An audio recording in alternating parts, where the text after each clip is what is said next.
Hi guys, day 6 షార్ట్కి welcome అండి. ఇక్కడ యష్నకైతే నేను విటమిన్ D3 డ్రాప్స్ వేస్తున్నాను.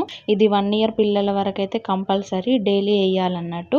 ఇది బాడీకి కాల్షియంని మంచిగా అబ్జర్వ్ చేసుకొని బోన్ టీత్ మంచిగా స్ట్రాంగ్ అవుతుంది అండ్ ఇమ్యూనిటీ కూడా పెంచుతుంది. జలుబు ఏమైనా ఇన్ఫెక్షన్స్ ఉన్నా కూడా వాటి నుంచి ప్రొటెక్ట్ చేస్తుంది. సో తర్వాత నేను ఇక్కడ బీరకాయ కర్రీ చేస్తున్నాను.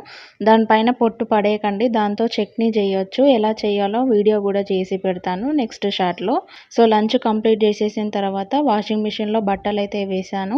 వాష్ అయిపోయిన తర్వాత వెళ్ళి టెర్రస్ పైన ఆరేసి వచ్చాను. పెద్ద ట్రైలర్ వస్తే చూస్తున్నాము. సో ఇంతకీ మీ ఫేవరెట్ హీరో ఎవరో కామెంట్ చేయండి. లాస్ట్ సమ్మర్ అయితే ఫుల్ మామిడికాయలు తిన్నాం. ఫ్రిడ్జ్లో ఎప్పుడు స్టాక్ ఉండేది. ఈ సమ్మర్ అయితే కొంచెం తక్కువనే తింటున్నాం. ఇంతకీ మీకు రసాల మామిడికాయలు ఇష్టమా లేకపోతే కట్ చేసుకున్న మామిడికాయలు అంటే ఇష్టమా? ఆ తర్వాత బట్టలారనే వెళ్ళి తీసుకొచ్చాను, మడత పెడుతున్నాను. సో వర్క్ అయితే కంప్లీట్ అయిపోయింది. వీడియో నచ్చితే like, share and subscribe. Thanks for watching.